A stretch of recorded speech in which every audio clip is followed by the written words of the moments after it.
Okay.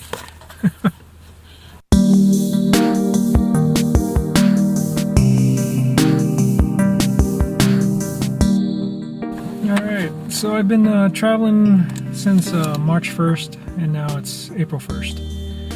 And no, this isn't an April Fool's video. It's just an April 1st video. I've been traveling for the past 30 days. I first went to New Mexico, and I was planning on doing some top roping, possibly meeting with some people down there, but it didn't quite work out.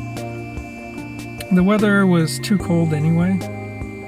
There was snow on the ground, and it was quite cold at night. So I decided that I needed to go for some warm weather, or at least warmer weather. And so I headed west and planned to meet up with my buddy Ryan in Utah, and he lives in the southwest part of Utah. So the first plan was to meet in Moab, since he had a contract out there working. But his contract ended, well, the following week, but it ended on a Thursday and on a Friday. I think he really wanted to get back home, and I don't blame him. But home for him is near St. George, which is another climbing area. And so I went down to Cedar City, where he lives, which is, I think 40 minutes outside of St. George. And I was able to check out the area down there. Zion National Monument is down there, so I was able to check out Kolob Canyon, which is a part of the northern part of Zion. Gorgeous area. And I was also able to climb the Black Canyon, which is in St. George. Luckily, I was able to stay at his place for a week and watch his dog, and it was, just really fun. Having just some downtime too from traveling in New Mexico was great. And I think the more I am on the road, the more I value downtime. So from there, went down to Arizona. No, I'm sorry, I went to Las Vegas. So went to Vegas, climbed in Red Rock, and I met up with Ivy Acres of Ivy fame of Instagram. And we were able to do a couple days of, one day of climbing, and had a bunch of fun. Got scared on some routes and ended up on a pretty stellar climb on our final climb. She went off to, where was that? J Tree. So she went down to J Tree to climb Joshua Tree. And I went down south to Arizona, and I visited my aunt Teresa and Theodis, her husband, and then hung out with my cousin Lex. I'll just go by Lex Allen. And we went climbing down there, and I found it's the first time I've climbed on gneiss, which is a rock with a lot of crystals in it, so it has a rough texture. And it reminded me of some parts of Devil's Head. So I was able to climb there, but gosh, it was so hot, even in March. I think it was getting up to 90 degrees. So I decided to head back north, and check out Sedona. And I've been here the last week of March. And I have to say, I really love Sedona. I love their parks, the places you can boondock are just beautiful. The scenery is beautiful. If you love desert rock, it's definitely in the top 5 for sure. The vortexes were interesting. I'm sure I'll get some flack for this, but I felt the vortexes. And in fact, I think that's going to keep me here for the next week. But during this trip, I rent my house out, and that's how that allows me to travel. I have a little bit of money that lets me live very frugally while on the road. But as I was on the road, there was this water pipe issue that flooded half my house.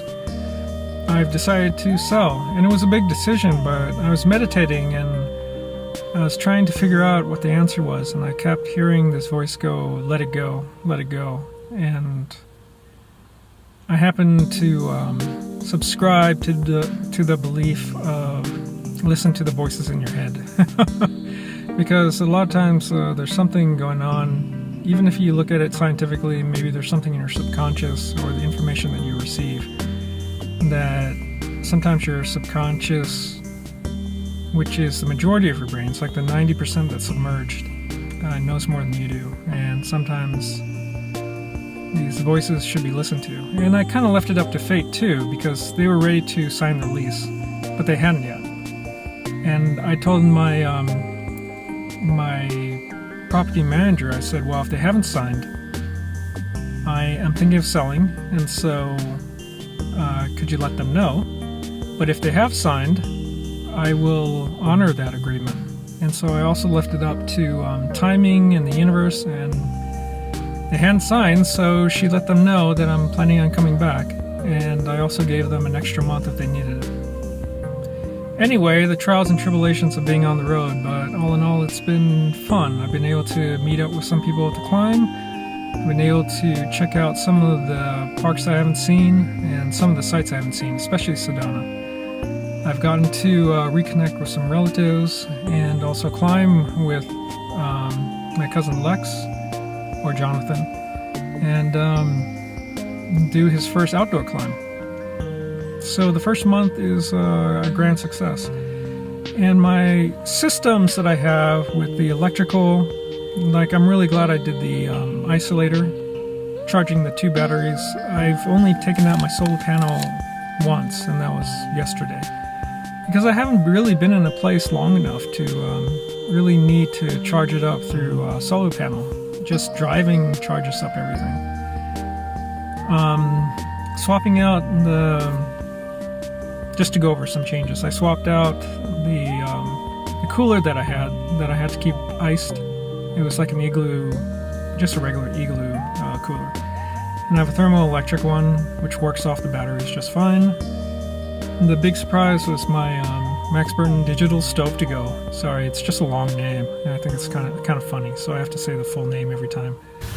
But I've been using that probably half the time just because it's so easy to clean, and if I'm on the road I can cook at the same time.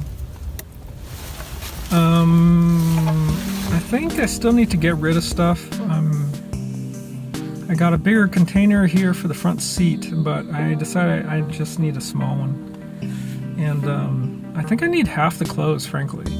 I thought I would go with more clothes since I'm traveling, but you know, it does take up space.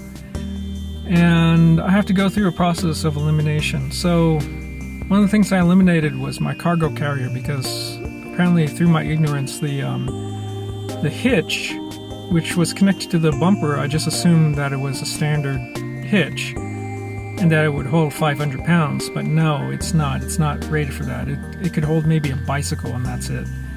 And so it was tilting back, and I'm lucky that it just didn't tip the contents out into the road or start dragging. And apparently what you need is a hitch receiver that actually bolts onto the frame of your truck. There's like these framing structures in the bottom back of my truck. And because of my ignorance in cars, frankly, I just didn't know it. And so I just eliminated everything, put everything in the back. And what I've realized is that, yes, everything fits, but it's a lot more tight than it used to be. So either getting a receiver hitch or getting rid of not half, but, a quarter of the things. Or some of the things. Or just rearranging stuff. So it's a process. But I'm glad that I didn't spend a bunch of money crafting the perfect storage, because you really don't understand what you're getting into until you start living in a space, and then you realize, oh, I can make this adjustment or that adjustment, especially when it's a limited space. It's not like an entire house. And so with a house you have more leeway because you have more space to do things with. When it's as modular as this, as small of a place as this, it's best to be modular so that you can move things around. So, but my basic setup with the storage on the left-hand side. Sleeping areas in the center, but I'm going to do another storage area on the right. And when I go back to fix up my house prior to selling, I'm going to do another build on the right side. But essentially, I'm pretty satisfied with how I decided to have things exist. It worked out really well for the past month. I'm going to improve it for the next months when I get back. But for now, it's serving me just fine. And just as an update, I'll probably be here for, I don't know, at least a couple days more. And then I'll either head back home or head farther west. I'm not decided yet. But most probably head west to California, go to Joshua Tree, and then head north. Smith Rock in Oregon. It's all about the climbing. So at least checking out the climbs there. And if possible, convincing one of my buddies to come out to climb with me. So there you go. That's my 1 month April 1st update after a month of boondocking in the southwest corner of the United States.